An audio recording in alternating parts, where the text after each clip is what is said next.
we have the usual in that myself and Mickey here, but Gilby is back with us. Gilby, it's Yep. lovely to see you. Yeah, Um, lovely to see you guys too. wh- can you please explain the AWOL sort of nature of the last few weeks? Like, where have you been? We've hypothesized. I wouldn't say that any of them are probably correct. Have you been listening to the podcast at all or watching the live stream? Just want to sort of figure out how much we need to lie to you about how mean we've been about you on the Oh podcast. man, it's always top of my playlist, as I'm sure there are for plenty of Of fans out course. there. Yeah. So yeah. I have been unfortunately hip deep in dad duty for the last few weeks, Mm. as any dads out there will know. I know you both are as well. So we all go through different stages there. Been a bit of a rough one. So, but yeah, I mean, like she's happy. I'll say that. Even if we aren't a lot of the time at the moment, but yeah, it's going okay. Always good to be back. Oh, glad to have you back. We can finally relieve Mick of the marking duties of the waiver. He'll be very pleased with that, won't you, Mick? Yeah, I think it was just bees everywhere. Yeah, B's all around. He's every student's favorite teacher by the Sounds sounds like of this. So, my year seven maths class. oh, absolutely, how good. Well, we are back to have a chat about our league and how we're going now. Really quickly before we get into that, we were just discussing off well off air, let's say, um, the Ballon d'Or. So that's probably the biggest bit of news that's happened in the last little while. Those results came out today, and it seems as though Benzema is the best footballer of the year. Do we think that's fair? And um, realistically, should he have received it? What do we think? Yeah, I think he's a clear winner. You pure statistics, contribution to his team, winning team. He ticks all the boxes, so no one can really argue. Given Messi and Ronaldo's, I wouldn't maybe not say significant, but their decline, to be honest, and the fact that neither of their teams won anything particularly massive, so that always counts against it. Ballon d'Or seemed to really heavily favour a winning team, Yep. particularly in a Champions League winning team or a World Cup winning team has always been heavily weighted. So yeah, he definitely deserved it if you look at pure on-field performance. Was this the year though that Lewandowski went nuts, or was that the year That before? was that was the year before he got Right. screwed. Yeah. Where Okay. even Messi, who won it, said that it should have gone to Lewandowski, and Lewandowski actually got screwed before that because they cancelled the Ballon d'Or in the COVID-affected year when Uh, he scored 55 goals or something ridiculous again. So he should have won two and has zero at the moment, unfortunately. Terrible, terrible. And Sam Kerr, of course, got third in the women's Ballon d'Or, which is I think really second year excellent. in a row she's got third. I Yeah, think. I think so. And I think Chelsea won some silverware and things like that. It does go with national team honours as well, and obviously Australia haven't done uh, probably as well as they have in the past in terms of national teams. So it'll be interesting to see with the World Cup around the corner if Australia can do something good, whether she might be up there again next year. But yeah, I'm not sure there's too much else to say about Ballon d'Or, but that's sort of where it sits at the moment. I think it's fair enough, like Gilby said. But yeah, happy days. I'm sure Ronaldo will be quite upset that he wasn't in the reckoning, but maybe he needs to play a bit more for Manchester United Gilbies to grab a few more honours there. Oh, yeah, I mean, he was our leading scorer, but again, in a team like, what were we, sixth, seventh last season, something like that, and yeah, and obviously weren't even in the. No, he didn't do well in the Champions League at all, so yeah, you can't really complain. There you go. Now, Mick, I'm going to put you on the spot. I don't know if you'll recall. Have you got our Rogic update? Yes. What happened? Well, we won a game. We obviously be Whoa. West Brom, and didn't make the match they scored. There you go. Lovely. So 0 points Obviously, in fantasy this week, hey? yeah. Bruce have got sacked. We mentioned that last week. I don't know if there's an injury. I haven't seen anything, but didn't start. Wasn't on the bench. So yeah, 0 points. Gilby, we've decided to fill everyone's appetites for West Brom news and to allow Mick to talk about a team that he does support. He's going to give us an update on Tommy Rogic every week with fantasy points, how many fantasy points he would have scored. Not looking good at the moment. I will say Tommy Rogic.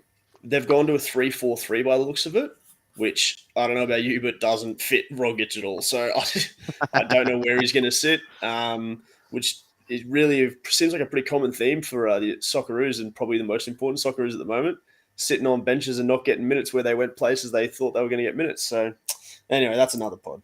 Yep. True. Very, very true. Well, what we'll do, we'll have a look at the waiver wire from last week. Now, for those people who are going to be listening to this fairly soon, obviously the next game week is almost upon us, and so waivers have gone through for that game week.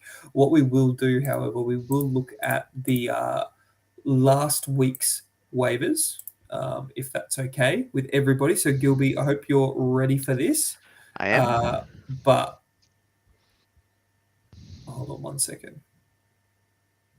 There we go. Yes, I've got the right week. So, Gilby, if you're willing to take us through that and give us the A to E rating so we can see who did well this particular game week, and then we'll jump in and have a look at how the round actually went for us all. All right, so first off, our old mate Cranny, who's still bringing up the rear and getting first pick at the free agents, he has dropped Johnson for Edouard. A sideways move for me. I'm going C because I'm not sure if Edouard has actually claimed that starting spot really for your boys yet. Isaac, has he? He has, yeah. He scored 2 goals in 2 games. So he's so far, now. Yeah. Okay, so, well, in that case, I'll probably upgrade. I'll probably be a bit harsh on Justin. I'll probably go a B there. It looks like he started 7 of 10. So right, I would, in saying that, he's never completed the full 90 and always gets subbed about the 70 to 80th minute. But I think you can guarantee he'll get the 2 appearance, and he's their main source, I think.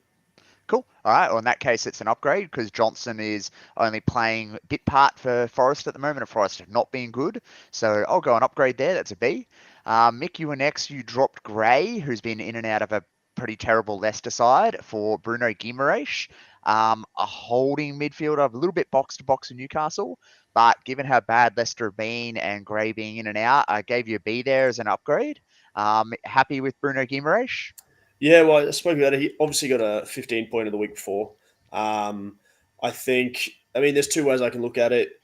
Newcastle are a better team, and it was Everton, not Leicester, that Gray's playing for. So that's right, yes. I think he's a more attacking team. Yes, Gray's there, but Everton have barely scored goals this year. They really haven't done that much, whereas Newcastle are flowing quite well. And like Isaac, I think, mentioned last week, he seems to be the type of guy that when he pops up, he scores a few. He's pretty much nailed on. So I think he's more likely to get me 2 or 3. And then with Calvert-Lewin coming back and Gordon, I think, has been dropped recently. I think Gray might be under a little bit more pressure. So I think it was more of an attacking sense. And then the second way to look at that is he was the 5th or 6th round pick for Isaac, and Isaac hasn't missed much this year. So if I can get someone Isaac's picked up, I'm going okay. Yeah, cool. I would have tried for him again, to be fair, this week, but I figured based on what we spoke about last week, Mick, that he might be picked up before I had a chance to get him. Yep. Cool. All right, Ben was next, dropping Walker Peters, which I saw was a painful one, being a Southampton player. For Anderson, I think more take into account, and I had a look at it this week, Southampton is the only team in the Premier League yet to have a clean sheet. So that has probably hurt Walker Peters a bit. And Anderson from Palace have a very good fixture run coming up. So you'd probably say a slight upgrade based on fixtures alone, and Southampton looking pretty leaky at the back. So I'll go a B there. Look, I was just going to say as well, sorry. I did plead with Ben to drop him last week. So maybe Ben listened. I don't know. But I did plead with him to do that. And Anderson, when you watch Palace, he's the one that distributes from the back. Mm-hmm. And he has these lovely diagonal balls that he'll put in, So I reckon in this good run of fixtures, he'll probably maybe get like 1 assist or 1, goal or something like that, as well as maybe a few clean sheets. So yeah. For a long time, Anderson had that number 1 ranked for influence for defenders in the Premier League, which I realise doesn't equate to anything in fantasy points wise. But to me, it shows that he's an integral part of the team. And while he's fit, he is guaranteed to play 90. And if you look at comparatively, you said Southampton haven't kept a clean sheet. Well, they've conceded 18 goals, whereas Palace has conceded 12 in 10 games. So conceding half a goal less every game, I think that's just slightly better off. Yeah, no, I'm happy with that as an upgrade. Dan was next. You dropped Solly March at Brighton for Philip Billing after trying for Bruno Guimaraes. Possibly looking at fixtures there. I know March plays a bit more of a wing-back role for Brighton, so a sideways move for me, that's a C. Jeff tried for both of those players, but then settled for dropping Højbjerg for Rice, which is a little bit of a weird one this season because Rice is now classified as a mid instead of a defender. It was a pretty good pickup last year, being a defender, but being a midfielder, very, very defensive. But for me, Højbjerg plays that role for Spurs too. So sideways move for me, a C for Jeff. I'll say for Billing, he scored 3 goals in the 4 games previous to this week, which is why those two guys would have tried to pick him up. I mean, Ramirez has as well. And in saying that, we'll get to the scores later, but Rice actually popped up with the first goal of his season. So in I guess, beforehand, you'd be like, oh, I was a bit the same. I was like, oh, I didn't even realize that happened. But yeah, definitely worked out for him this week. Yeah, worked out. Isaac, you tried for Edouard, but settled for dropping Martial for Daka. To me, it looked like Martial was about to win the starting spot for my boys Man United, but then got injured again. So that's going to be always a dicey one, having him or not having him.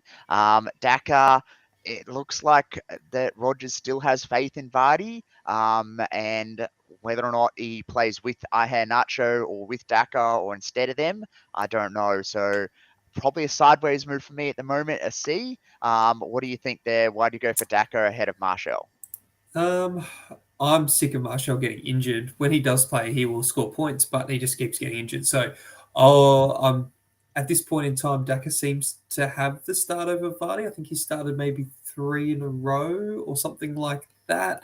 And I watched him against Palace this last game week, and he was, in my opinion, like probably their best player in the park when he was able to actually get the ball. And then they subbed him off what I think is probably a bit too early. So I'm keen to see where it leads. It gives me another option, whereas Martial wasn't really giving me too much of an option. So. Yep. All right. So next up, we had a couple of backup trades. I actually have been pretty interested in looking at Andreas Pereira because he's popped up a bit for me in some of the numbers I've looked at. But a Fulham player is always a dicey one unless it's Mitrovic. So that would have been an interesting one if that would have come through. He may not last too much longer in free agent work for some people. But anyway, the next one to come through was Ben again, who was dropping Mbeumo. He tried a couple of times. He tried to bring in Edouard, but settled for bringing in Maupay. It's a tough one. Mbeumo doesn't hit the back of the net much, but he's a key player, does start very regularly. I'm not sure whether Maupay is going to hold that spot with DCL maybe coming back before he gets injured again, inevitably. So it's a C for me, a sideways move. And then Dan again dropping Walker, the City centre-back who has an abdominal injury at the moment, for Cody at Everton. Would have been a better move if Cody was still at Wolves because Wolves look very good defensively. That's the only thing they've done is defend. But for me, injured player for a player who's playing, yes, but a City player that is rotating, it's a tough one, a C for me. I almost went a D, but I'll give him the benefit of the doubt given that Walker's injured and doesn't play all the time. According to the Dorito of Death, he's out for a month. Yeah. So I think if it was a shorter period of time, maybe I'd be with you, but I think that's enough, and I'm pretty sure that might be the only game week before the big break. So I'd say he's as good as done until I didn't think of that. Boxing Day. That was probably a bit harsh there. So I'll give Dan a B. Free agents was next. Jeff probably realised that Rice was very defensive and brought in Pulisic immediately. No. I will say, I did not. I looked at that a second ago. When I made that comment before, I did not see this. That's pretty rough. Yeah. Oh man. Jeff has not had much luck so far this season. He's inherited Dave's title, arguably, as probably the worst luck. Why Pulisic? Why Pulisic? He hasn't even started a game. It's an interesting one because I thought when Potter came in, I thought he might be worth a punt because I thought Potter particularly likes really good wide players who cut in, and I thought he may get a really good look in at starting. It hasn't happened so far. I see against Wolves he played 71 minutes and scored. Didn't play against Villa, 6 minutes the previous week against Palace. So I don't know. I mean, when he plays and when he's on form, he looks world beating, but A, doesn't play much, and B, is injured regularly and drops out of games. Look, I've got a ear close to the ground with Potter. I've heard he does love those wide attacking good players, but he doesn't like injury prone ones, Gilby. I've heard. That's just from the grapevine. So sure, yep. I'd love to see Pulisic play more because he is a good player and he does do really well fantasy wise that he does. I get the feeling he may be more of he may suit like a more of a mid-table team, like Zaha plays for your boys Palace, who like the key man playing out wide, has some space like the man rather than a rotation with Chelsea. Maybe that might be something to look at. Yep. Nathan was next. He dropped Fabio Vieira from Arsenal, who was getting a few minutes here and there, but hasn't really been playing at all for Iwobi at Everton, who has been playing every single week the full 90, but scored his first goal for round 10. So probably jumped on that goal, hoping it would continue. Hasn't really continued so far, but I gave Nate a B there for an upgrade for a player who's actually playing. Yeah, Iwobi's actually playing centre mid. He's not playing as a winger, which is actually it's a really interesting position. And I mean, I use this a lot, I guess, to justify stuff. But you look at that ICT rank, and his influence is 13, so he's involved quite a lot for all midfielders. His creativity is there. Threats 107 out of 276. Now I don't know exactly, but I'm pretty sure that's cumulative. So the fact that he's played every game and he's still only 107th. Is ridiculous. So he's really not getting shots at all. No. But or if he getting their key passes. No, but he's had, I guess, his creativity, 14th for all midfielders, I would say, has got to be pretty good. Three assists in 10 games? I mean, given the fact that Everton's strikers haven't exactly been setting the world on fire with DCL out, so exactly right. And I think if at the end of the season he maintains this form, he gets to 10 assists, which he's relatively on track for, right? He's got 3 in 10. He should get to about 11 or 12. If he's playing every minute, I feel like he's going to score pretty well. Yeah, all right. Maybe. Might work out for him. A definite upgrade on Fabio Vieira, so I'm definitely happy with that move there. Yep. Jeff was next, bringing in my old mate DCL, hoping that this time might be the time. I see he's improved. Round 10, he played 14 minutes. Round 11, he played 24 minutes. So we're getting over half an hour maybe next time. So I think that's a good cover for the fact that he dropped Rice for Pulisic. I think that makes up for it. So my apologies, Jeff, for being so critical. I will say, like you always say that I do, Jeff did offer me Bamford. And before I could even almost respond, he's like, oh, actually, he's on the waiver. Now he's gone. And then he proceeds to get a -1. So that was an upgrade. Yeah. So I think Calvert-Lewin for Bamford, given both have injury troubles at the moment, I went C, a sideways move. Could work out well, may bite him in the backside. I don't know. Bamford won't last long on the waiver wire either. And then last of all, I dropped Raya for Kepa. I had missed this waiver wire. I was stuck in dad duty when I was going to put it in, and I thought, no way, he'd still be available. And I jumped on the next day and was shocked he was still there and immediately picked him up. Because it looks like Potter has selected him as his number 1. He gave him a chance with Mendy injured, and he has been great these last few weeks. So I was really, really happy with that. I think Raya has now been picked up by a couple other players this week. So I knew Raya is a good keeper. It wasn't the fact I wasn't happy with Raya, but I thought the starting Chelsea keeper is worth a punt there, given I also have the Newcastle keeper Pope, who's been the top scorer so far. So I was happy to take a punt and maybe pick up the starting Chelsea keeper for free. Very nice. Can understand that totally. I look at that, and we'll get to the points in a minute, and Kepa obviously got 10 points. You're like, sweet. You did also drop 10 points to get those 10 points. So I know, yeah. Really, yeah, actually, Ray in this got week, you've gained nothing, but... Yeah, I would, but when I looked at it, I'm like, who is more likely to get a shutout? And I'm like, if Kepa starts, I'm taking that. In the I'm long just run, I hoping think that that's a I'm good hoping he call. holds out Mendy, but he has played really well, and Potter's been saying some really nice things about him. So good sign so far. What I will say though, and we'll get to this when we get to my team later, but now that you have two potential starting keepers, are you going to set and forget your Chelsea one, or are you going to pick and choose? Because it doesn't work out well when you pick and choose. Sometimes, so we will see. It does not work out. I can tell you this. So this week I have gone with Pope at the moment. I think the fixture that Newcastle have is better. I think Yeah. that's more likely to be a shutout. So I'm really happy with that. Newcastle's defense has been really powerful. So, I mean, the way I looked at it, I was like, do I really want to drop Ray? I really like him. I like Brentford. And I thought, well, if it came down to it, I'd be happy to set and forget Pope, given how good they've been. So I was like, okay, well, if I could pick the starting Chelsea keeper even for a while with a good run for Chelsea with a new manager, yeah, I'm happy to take that punt. And I've just realised this is off topic, but Hoiberg also scored a goal. So He did. Jeff dropped 9 to potentially pick up 10, then dropped 10 to get 0. Yep. It gets worse. I feel so sorry for you, Jeff. Yeah, that stung a bit there. So do we want to go through the waivers for the round we're just about to have, or do we want to leave it there for tonight? Well, we might go through the league table after that's a the good last idea. round, and we'll see how we do it for time. Then we'll decide if we want to have a look at this next waiver, because like we said, it has gone through, so there are a few players who have gone to a few different managers. So what we'll do, boys, I'll throw up on the screen the league table, and then we'll start jumping through. And you know, I've called this particular episode only 14 points between first and last. It's a pretty close round. Maybe one of the close ones we've had for a little while, which is good to see. So everyone's done quite well. So if we have a look at the table, Craney still in ninth position, 43 points this game week.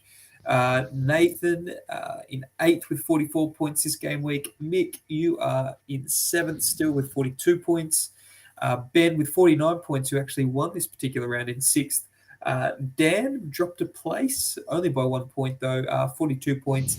Dave has bounced back up into 4th with 45 points. Jeff is the round loser on 35 points this game week. Gilby, you're on 43 points, and myself on top still with 44 points.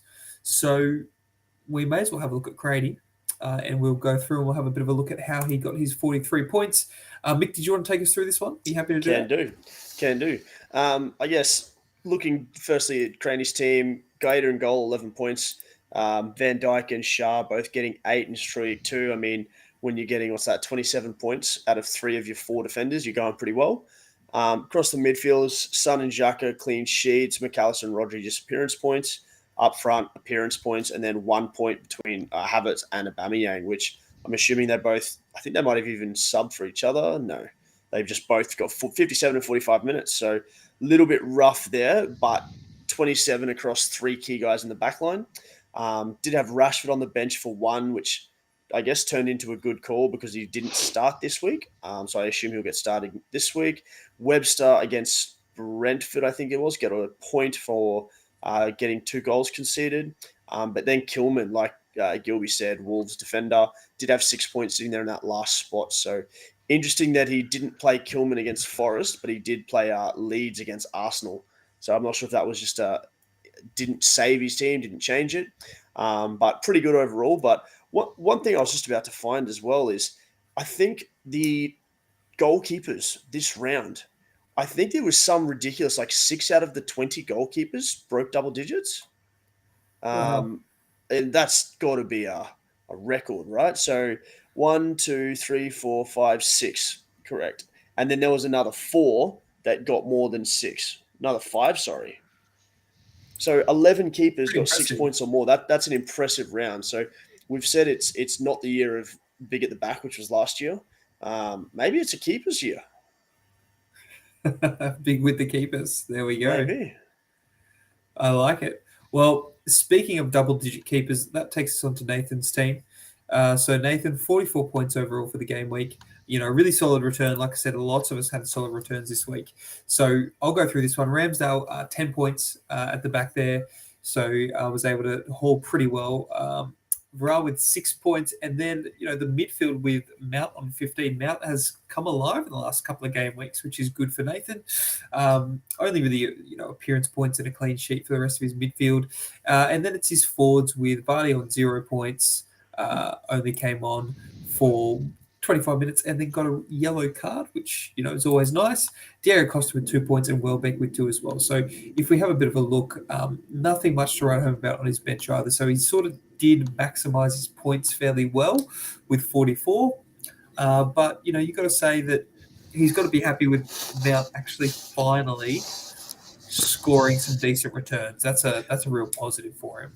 I found it. I was doing a bit of reading and Mount's return. So yeah, it's great that he's finally got there. I think that's the kind of points, not that you necessarily expect, but it'll even out across the year to what you'd expect. But if you look at the 2 goals, the free kick was phenomenal, but he's not going to score that every time. Even if he gets a free kick in the same spot, it's not going to happen. So, and the XG on that was really low from what I read. But then the second one was the other goal was a mistake by the keeper or something like that. Like it was almost a gift goal. Chelsea, I believe, on expected goals, lost that game to Villa. So it's one of those that, yes, it's great, but it may have been very fortunate in how it came about. It's not necessarily that Mount had bulk and great chances. It was he got lucky with one of them to be in the right position and maximize an error, and then just one piece of skill where you would assume statistically that will even out over the long run. So it's great that he got the points now, but doesn't necessarily, I don't think, it's not like he's setting the world alight, and I'd expect that to continue. In saying that, I've been pretty wrong this year, so maybe that'll all be shit. I can tell you that Nathan is quite regretful of his Vardy pickup as his number 1 draft pick at this point in time, which I think we can all agree with. But I can't see it turning around too much for Vardy at the moment, given he's not really even starting. That could change, but at the moment, I'd say that his forwards are probably not the most ideal forwards that he would like in his starting team. So that's where we sit there. We have a look at Nick. Let's look at your team. So 42 points. So I'm going to get Gilbert to go through yours, if that's okay with you, and then you can defend yourself. Oh, there's not much defending happening. Well, I mean, the difference here is it was points across the board, whereas for a few other people, it was a couple of big hitters saving the day. So it was solid without being world-beating. Given the choice, I would always take this over 2 players scoring 15 each. So I think there's definitely some positives there. Trippier is the 2nd highest scoring defender overall this season. So really, really good for you there for a number of weeks now with a shutout. Justin from Leicester. I was interested that he was still available, and I took Castagne when you took Justin. So either way, looking pretty good there. Other than that, appearance points. So yeah, I mean, you were one of the only ones who didn't have high scoring goalkeeper, except I did. Yeah, I know I was getting there. Except for I see him appearing on your bench there for 14. So that's a painful one there. But yeah, I mean, it was pretty solid, and you really would have benefited from Alisson. Well, I have 28 points across my bench. So obviously Trent wasn't meant to play. Did come off the bench. So against City, I went, well, Liverpool have been awful. City have been phenomenal. I think Leno at Fulham had Bournemouth. So I said, well, if Fulham had Crystal Palace or someone, I don't know if I would have done that. I think it was just the way that worked out. I said, well, okay, I think I prefer to go against Bournemouth because I could see City legitimately turning up for this game and scoring 6. So I made that call, which, look, if it was just 2 points and a clean sheet and even the saves for 8, that's okay. And he'd probably get a bonus 1 or 2. The fact that he assisted the goal on top of that just hurt so much. It's just, oh man, frustrating. So there was 12 points I lost there. I played Creswell over Ben Mee. So Ben Mee against Brighton, I left him first on the bench. They got a shutout. Mitrovic had a Dorito of death. Comes out of nowhere, starts the game, plays the full 90, scores a goal and gets a bonus for 7 as well. So 28 points left on my bench. If I drop my keeper and the 2 forwards that only got appearance points, take out 6, add in an extra 27, add 21 to my score, I'd be I'd be in a much, much different place. In saying that, overall, I literally had one player score less than appearance points, which in other weeks, like last couple of weeks, we've had a lot of negatives around the board. The fact that in my entire starting team, I had 3 guys with 2s, everyone else had 3 or higher. My entire midfields all got shutouts or goals. So I'm annoyed that was a good week for me to go really big, and that I missed it. But I've got a feeling that Allison might be a set and forget from now. You reckon? Yeah. I reckon there's definitely players, like if we look at Mitrovic here, 7 points. Yeah, he had the Dorito of death. I think there's definitely players, though, that if there's an injury cloud, because they're so essential to the team and they might be a bit injured, they either will play or they won't play it, but they're not going to come off the bench because they're not going to be risked. And I think Mitro is one of those. So like with the Dorito of death, I probably still would have had him playing just because if he starts, he will play. He'll play a lot. But if he doesn't start, he's probably not going to come off the bench. If you catch my drift. Yeah. I know it's a risk, I but don't know. that is this game. Yeah. That's okay. Yeah. I don't know. Unfortunate decisions. I think I haven't done it. Maybe if I get some time at some point, I'll go through. I'd love to see who's leading the total bench points for this season. I've got a feeling I would be up there. I'm going to rule out Nathan just purely because he has a tendency to carry a defender who's going to score a 0. I don't think he's not going to score as well because of that. I think whoever leads that tally is going to be the person who values consistency across the board and players that are playing rather than high variance not playing. And when you look at my team, who else might be on that list, Gilby? Any names come to mind? Well, most seasons it would be me, but I've gone with a bit of a different strategy this year. So you had DCL sitting there all season last year, so it wouldn't have been you at all.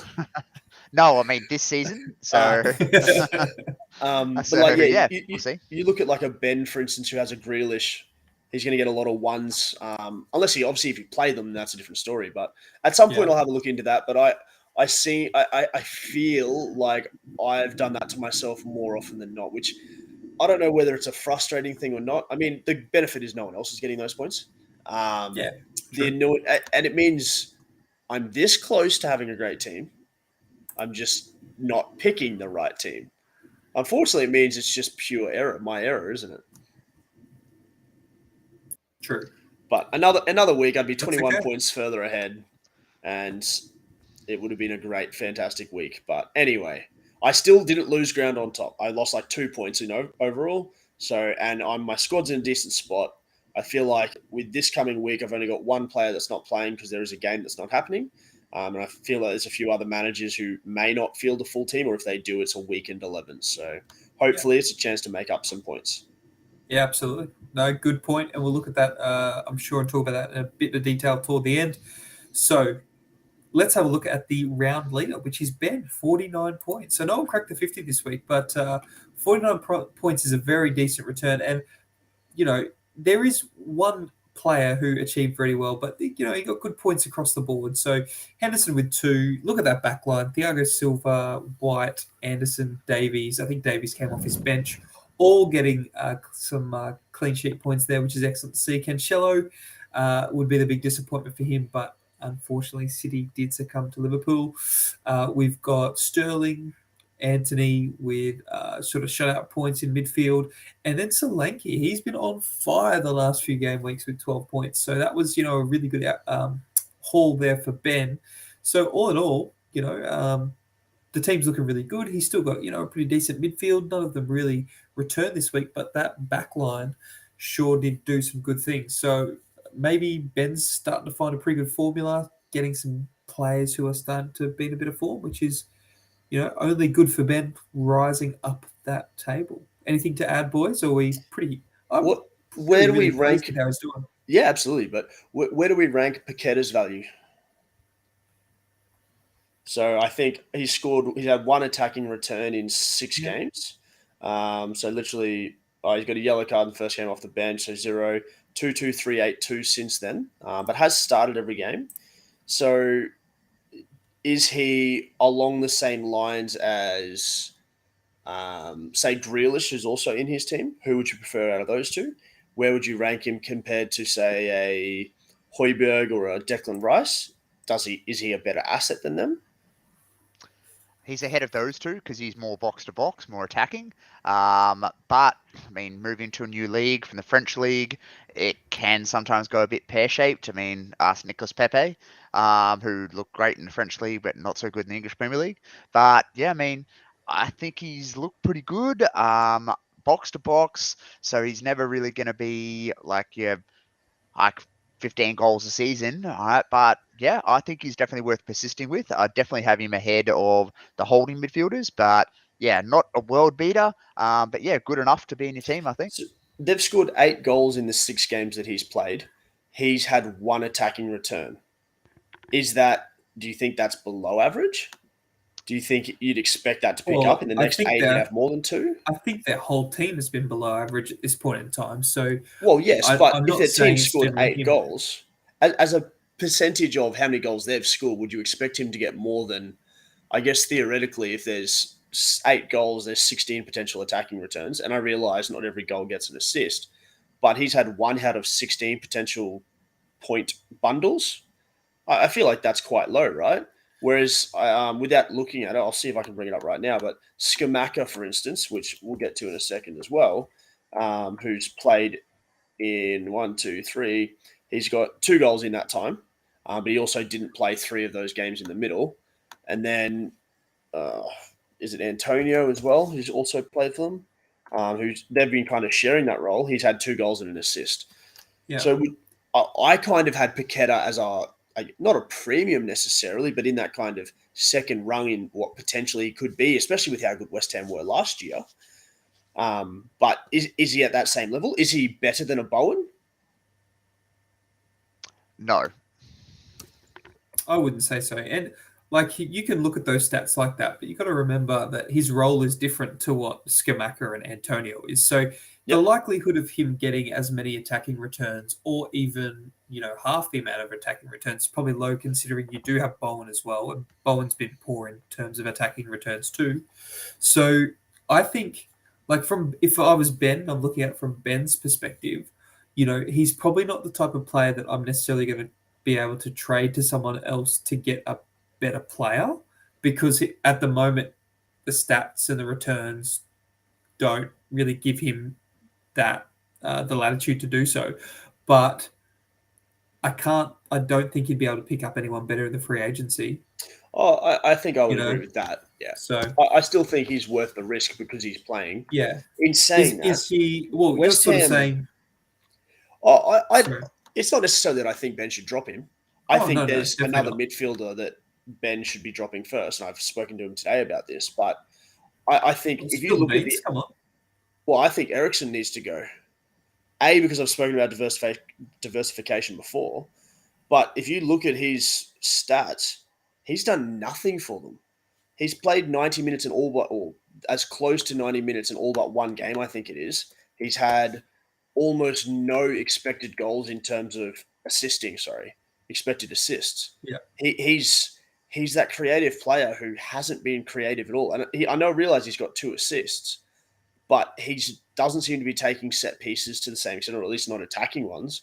When you've got Bruno there, you've got Rashford there, you've got Sancho there, I don't know where he fits into taking those set pieces. And like I mentioned last week, they don't have that target anyway, especially with Maguire not playing, and they're playing like Lindelof and Martinez, and then Malacia. Like they're all tiny defenders relatively.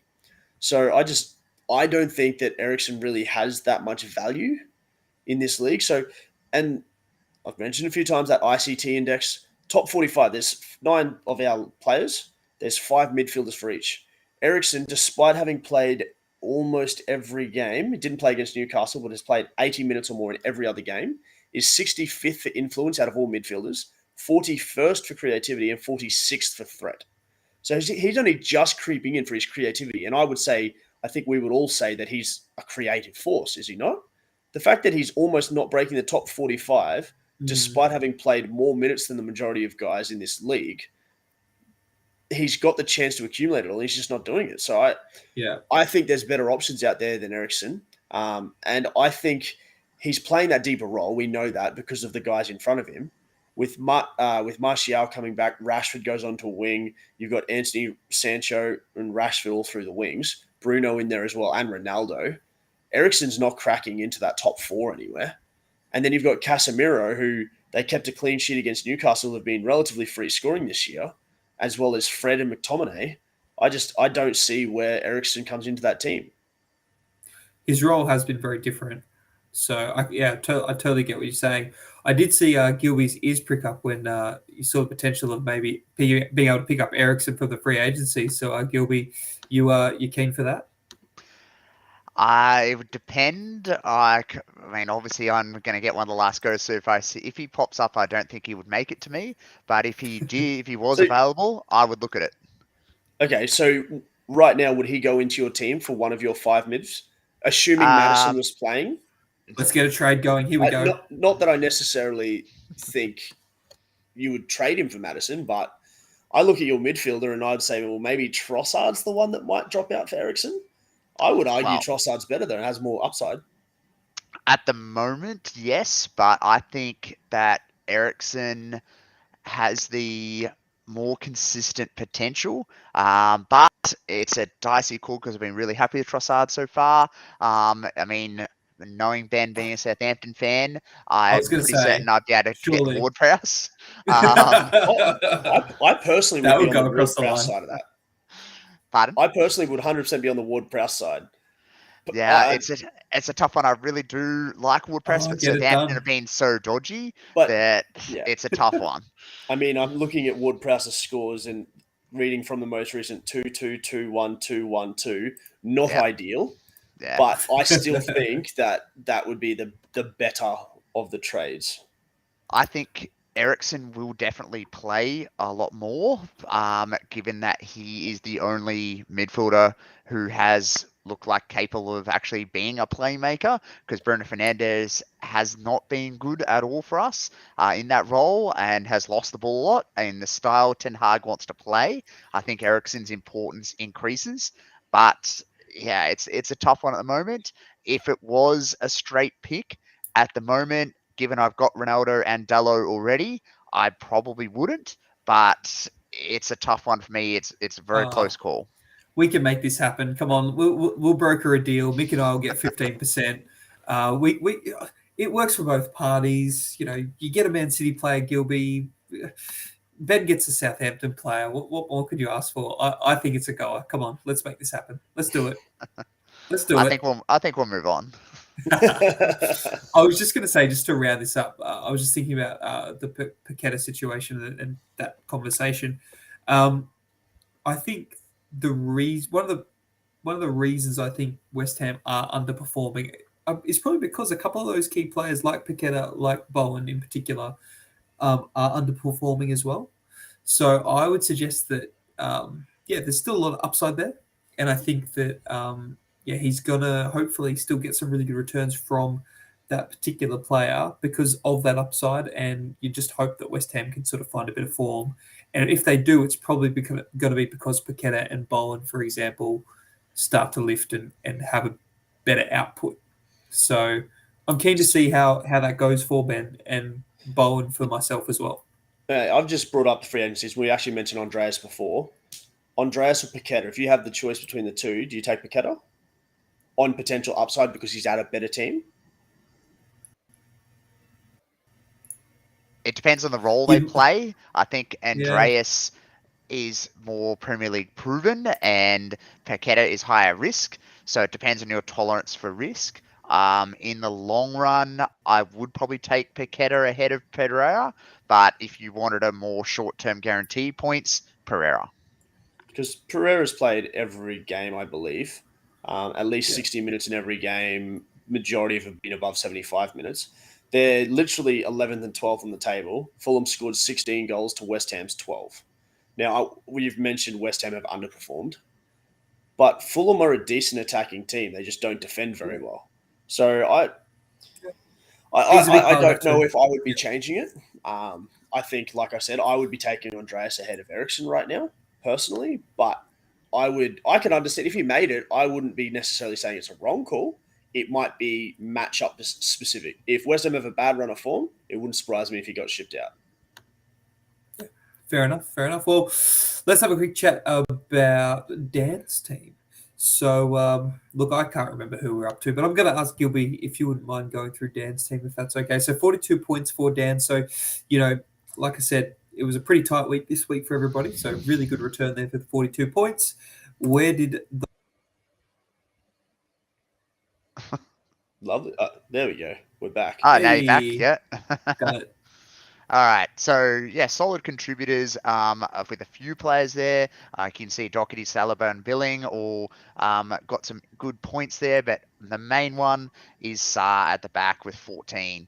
I think he now has overtaken Pope maybe, or had before this round as the top scoring keeper.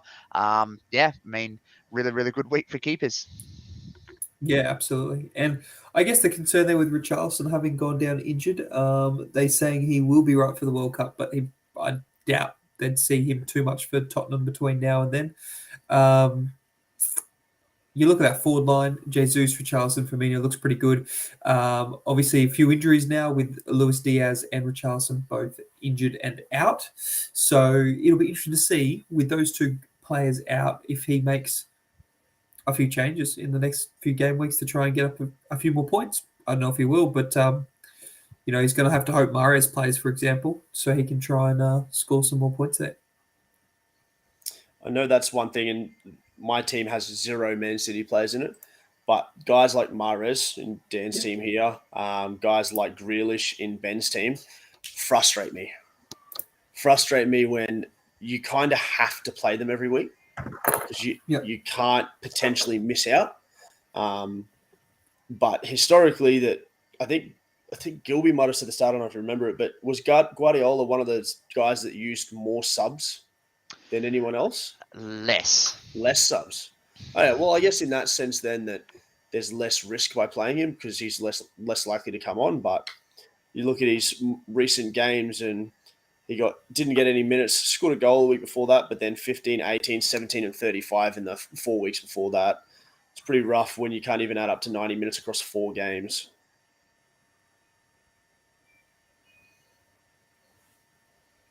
Yes. Yeah. Sorry. Yeah. I was off in my own little world looking at the next player, so I apologize, Nick. That's all right. I feel like I should have said something there to reaffirm what you were saying.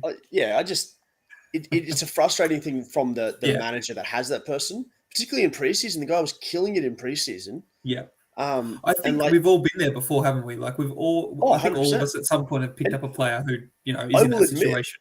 Unless they are your Haalands or KDBs, I almost actively avoid Man City players now.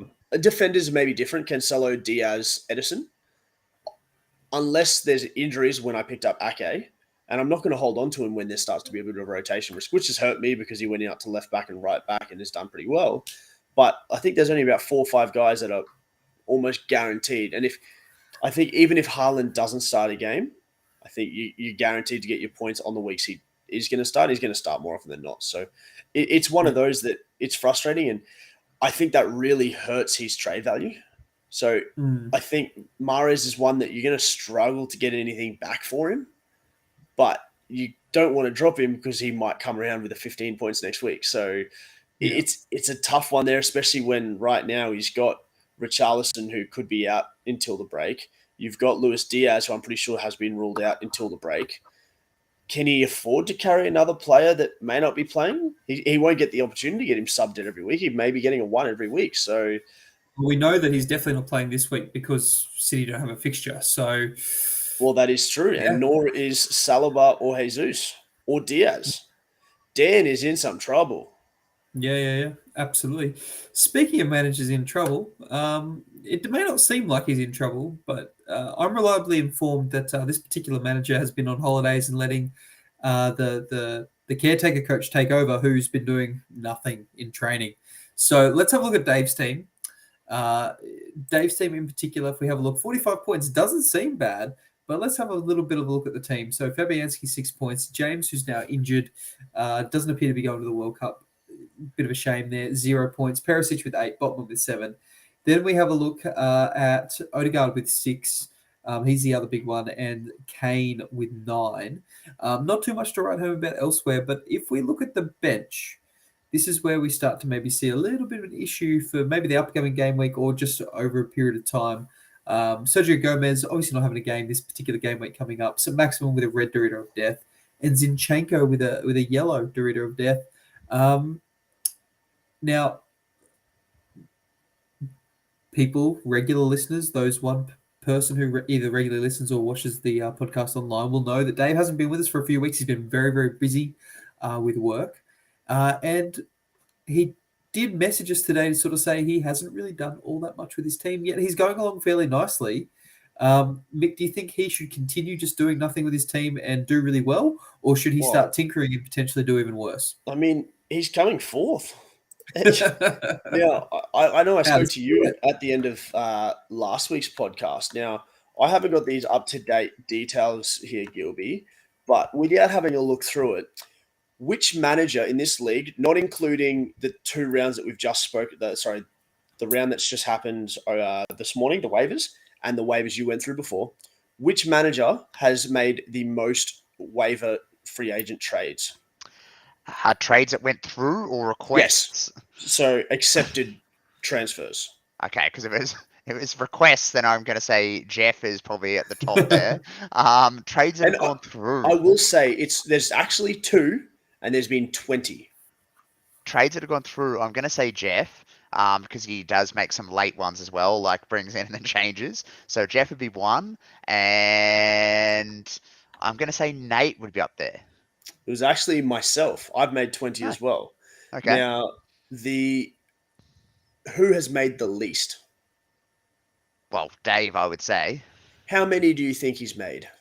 Successful, I'm going to guess, one, probably about half. So I'd say 7. 2. Huh. There you go. Now, if you'd told me after, 10 game weeks, that I would have made 2 transfers from my original 15 drafted players and I'm coming 4th, I take that every day of the week. So do we think that means that Dave has then, based on that, has he actually drafted the best? Do we think that would be the case? I said at the start that I thought Dave was clearly the best drafted squad. I gave him an A+. Across the board, yeah. And I look at one of those guys he brought in was Sergio Gomez, purely for that left back rotation short term. And I'm trying to work out who the other one might have been. Olise. Was it Olise or Jensen? I think it was Olise. He stole Jensen at the end, didn't he? I think from Gilby. I mean, I've literally got it here. So Dave did pick up Jensen at the end. Yes. I know Gilby was really dirty about that from what I remember. So he dropped Creswell, must have been for Sergio Gomez. And then Olise, he dropped Lingard. They're the only 2 trades he's made. And I would argue they're both upgrades. Olise obviously didn't start on the weekend, but I think overall they're both upgrades. But I think that's pretty impressive that he is where he is. And then you, Gilby, are coming 8th.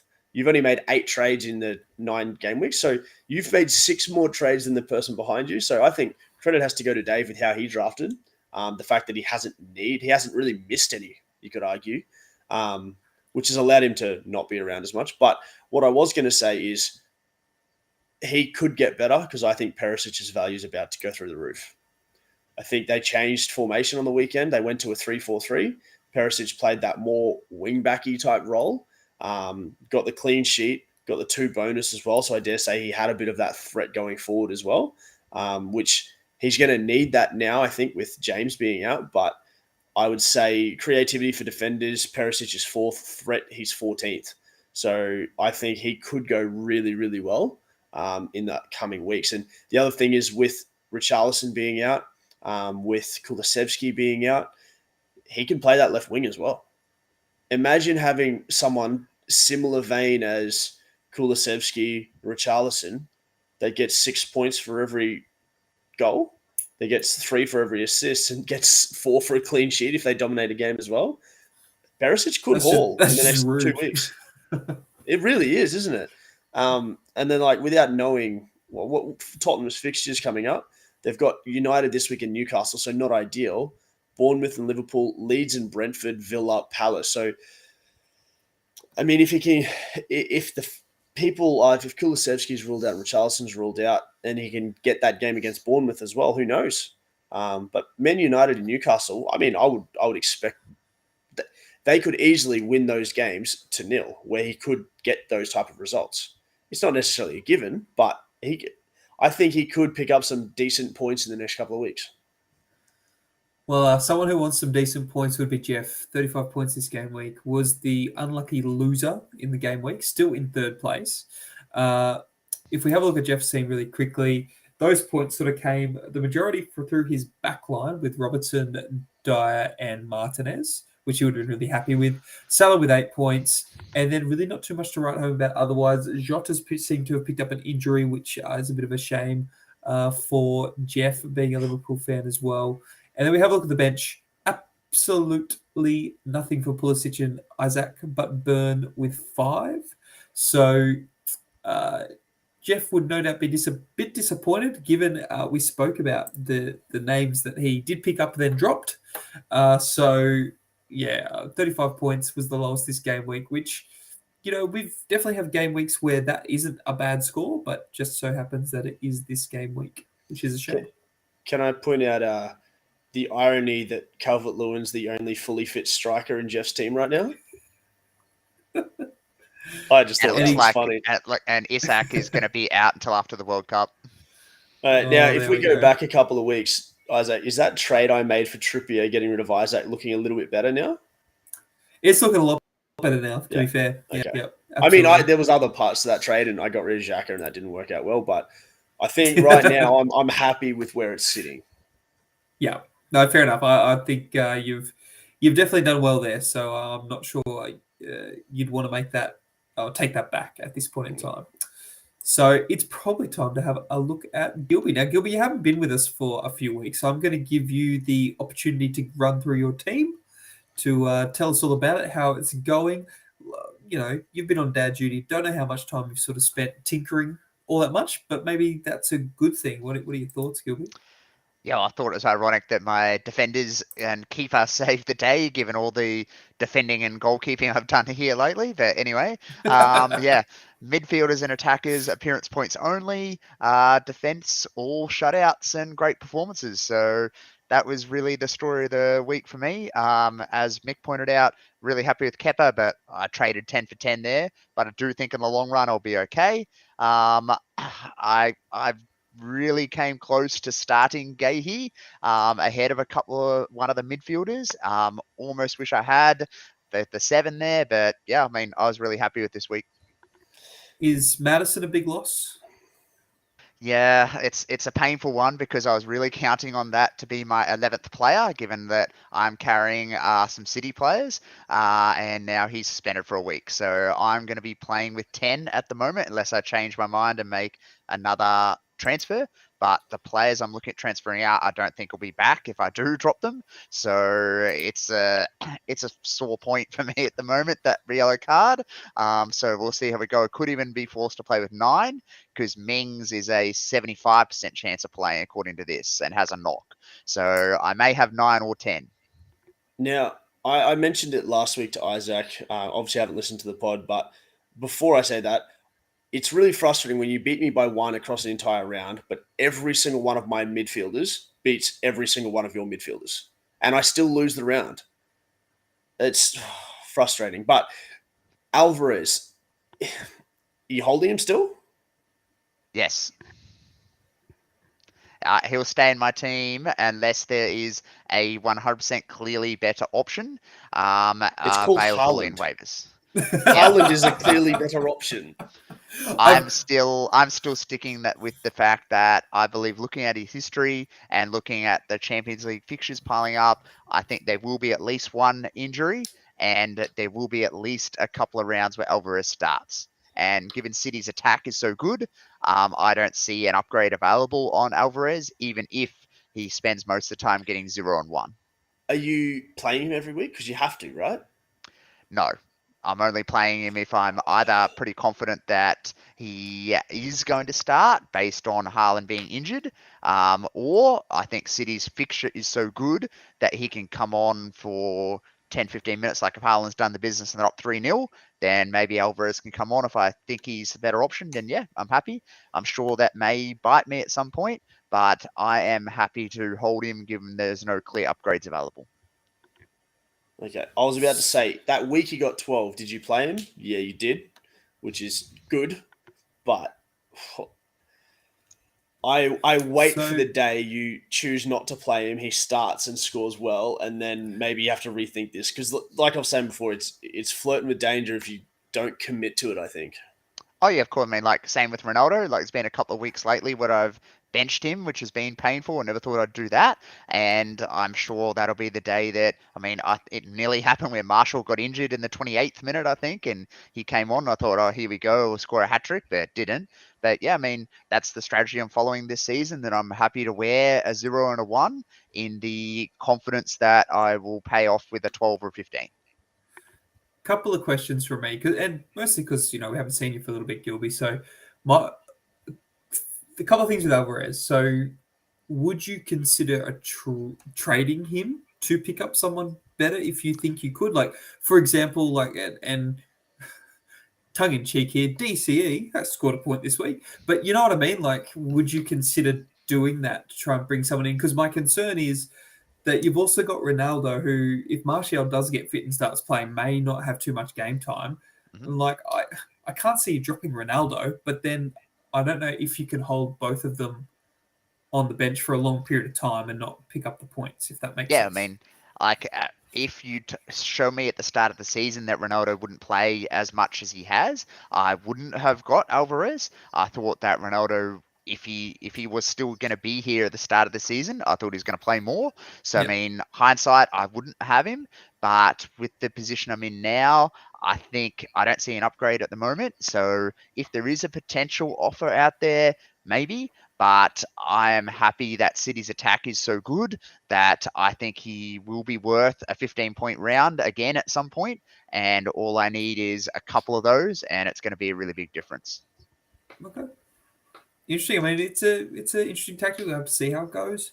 But, as Mick said, your midfield didn't fire this week. He's upset about that because his did. You still scored really well. So at the end of the day, you're still hauling points. And you got to be pretty happy with that. So this week, given you may be down to 10 or 9 players, you're pretty happy with that? You're not really looking to do any wheeling and dealing in the free agency at this point? Yeah, well, at the moment as we sit here, I've got 10 with a potential 9. So it's a painful one because obviously I've got KDB and Alvarez on my bench, with Gundogan on my bench, Madison being suspended, so it doesn't really matter which I play at the moment. So at best, I'll have 10. I don't see any other ones. I'm potentially looking at dropping Mings because it depends on some of the updates that I hear maybe lately, because just to guarantee at least getting 10. But yeah, it's a tough one because I do like Villa's fixtures, but there's a few others. So I'm contemplating dropping Mings, but yeah, that'll be the only one. Okay, there we go. Interesting. Well, we'll see how it goes in the next game week. It is coming up pretty quickly, so we'll see very soon. If we have a look at my team, so 44 points this game week, which I was fairly happy with. I'll pop that up on the screen. I was a little bit, not offended, but, when Gilby, you said that, the high variance, have 2 players that get 15 points, you'd rather play the other way. Mate, don't knock it till you try it. I've spent my whole season doing that. It's been fantastic. So, let's have a look. So, Lloris with 6 points. Gabriel with 8 points. When one of those players has, 40 more than any other person this season, I think that doesn't really count. Well, but it does because it's still happening. So, Gilby, it's 39 more The problem is Isaac also has that player. That's what I meant. Like that one of his players he's counting as high variance has 40 more points than anyone else. Yeah, and the anyone else player I also have. So can I also remind you that I picked up Tony with my 7th pick, I think. I hope that makes everyone feel really, really good about themselves in the drafting, because he's been excellent. Like, he's been eighth, was it? Oh, gee. Yeah. Should make you all feel really, really, really bad. But like, Tony's been really, really good. And I knew he would be good when I saw him, that he was still there, but I didn't expect, I think, that he would be this good this early on. So really, really pleased with that. He got me 12 points this game week. Midfield didn't do all that much. No one else really did all that much. So it was just those sort of 2 or 3 players that got me the 44 points. Didn't really leave too much on the bench other than Henry, who maybe could have come in with Brentford getting a clean sheet. So that was about it there. So 44 points.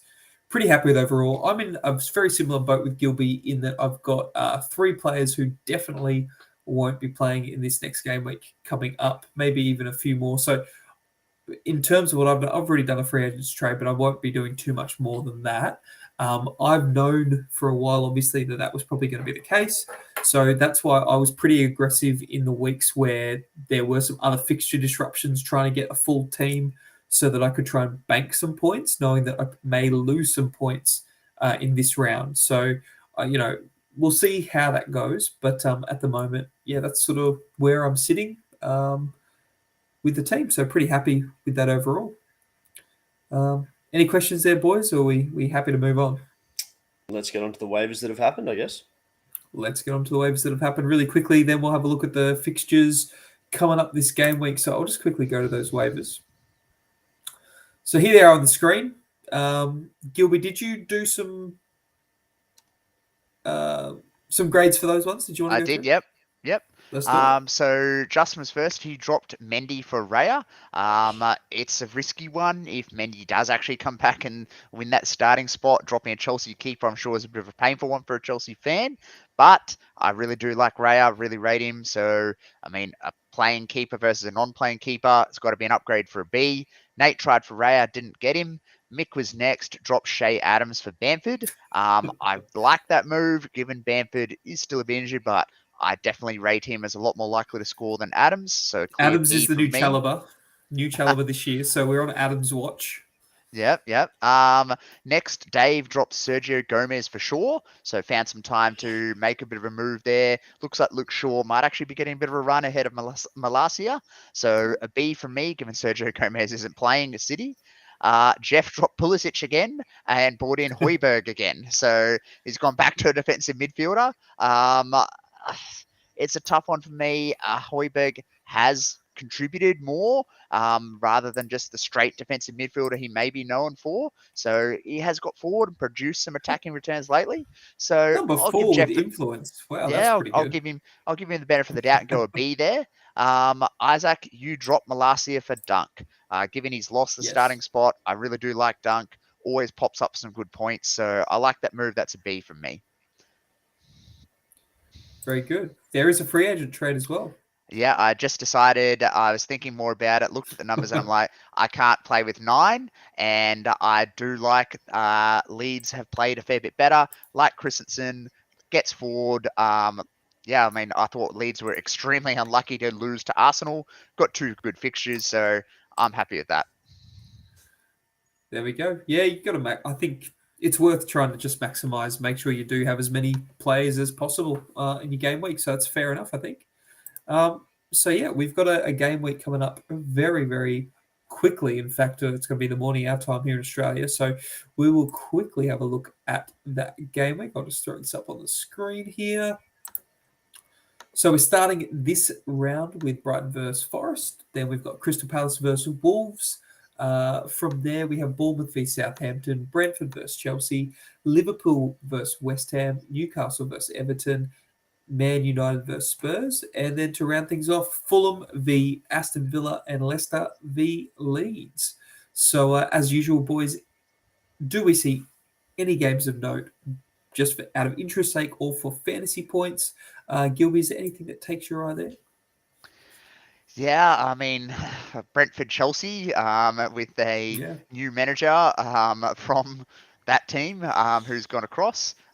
So, yeah, might be interesting there. Yeah, I don't know there. It's a tough one because Brentford have been very good and Chelsea have been in fits and starts. Interesting which position Raheem Sterling will play. The last Premier League match I saw from the map, he started as a right wing back, then became a winger, then became a striker. So I don't know what's happening there with Graham Potter's tinkering, but that's always an interesting one to watch there. But yeah, I mean, if he can do really well, then yeah, I mean, Chelsea could be a really good one to watch. So yeah, that's a good one for me. I think Man United Spurs is going to be interesting for a few reasons, like tactically, as well as just the fact they're two big teams who are, trying to get a top four position. Like Spurs, with the way Conte plays, they just like to bang it forward and bypass their midfield a lot of the time. And I mean, it's midfield and the defense in their midfield that generally Man United have really struggled with in terms of, trying to defend in those positions and get the ball back. So the fact that Spurs will bypass their midfield, and yeah, that could just be really interesting to see how that game actually goes. So that's an interesting one for me. That's really the only one that sort of stands out in my sort of eyes. Mick, is there anything that you can see in there before we get to the most important part of the show? I mean, I look at Leicester Leeds to see. I mean, from a Leeds perspective, there's a chance for, I won't say easy 3 points, but should definitely be targeting 3 points. You've got a team that's second last on the table that have barely won a game without their best and most influential player. I'd be backing Leeds relatively strongly there. I did say I was thinking the Chelsea game as well. Palace Wolves, two teams that are going relatively well. I think could be really low scoring though, so it could be a even game. But I don't think there's going to be a whole lot of goals there. And then Yeah, also, Palace were terrible going forward against Leicester. yeah, It was and atrocious to watch. Wolves can defend, but they don't have much going forward as well. So Yeah. really interesting to see what happens there. Could well be a 0-0. But I'm also interested to see how Liverpool goes. So Liverpool obviously massive win, which I don't think we've mentioned yet. Massive win against Man City. Kept a clean sheet against the most potent, well, not even probably arguably, but the most potent individual striker in terms of start to a season in the Premier League history, I would almost say.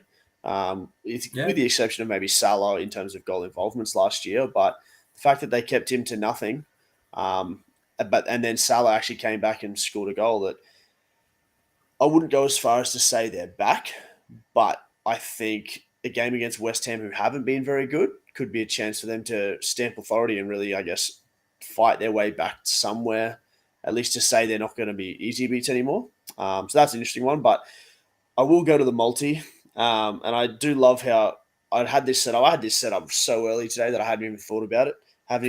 Thought about it since.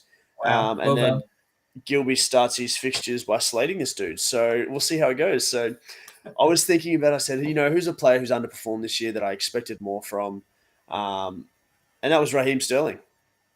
So I've gone, you know what? He's going to score a hat-trick this week. Of course he is. But then that was paying 111 to 1. Maybe not as a right wing back. Well, see, I had Loftus-Cheek as the right wing back.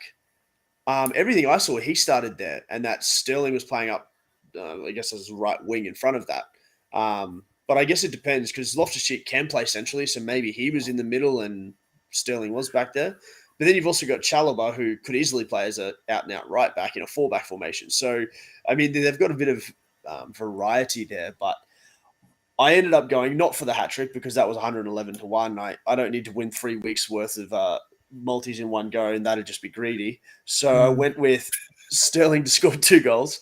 But one of them, much better. Yeah, I know. One of them will be the first goal of the game. Of course. I also have, and that unfortunately doesn't quite get to 38 to 1. It was only about 30 to 1. So to even it out a little bit, I figured if that's going to happen, Chelsea's going to be pretty dominant. So Chelsea to be leading at halftime and Aubameyang to actually have a shot on target. So those 4 things, 4-leg multi, all within the same game. So Sterling to score 2, one of those to be first, Chelsea to lead at halftime, Aubameyang shot on target, 41 to 1. Watch Sterling not even get a Wow. start. That's what I'm expecting. There we go. Well, And you heard it here first. Sterling is We know my great. history of, yeah, you know my history of predicting this and then that person not doing well. But Ben's directly above me. He's won the last 2 rounds. Mm. I need to do something to stop him, and that's what I thought I'd do.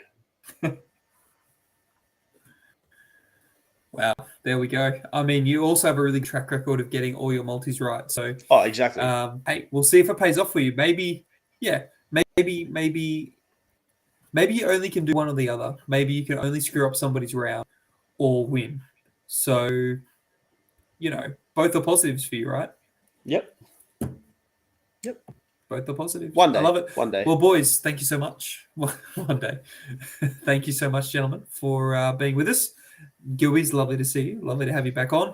And we'll try and do it all again next week. There'll be a couple of game weeks by then, so it'll be interesting to see if there's any movement in the table. So, boys, as always, thanks very much, and we'll do it all again next time.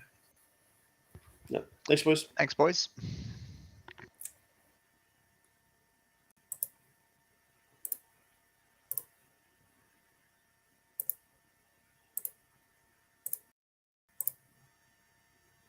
Oh, very good.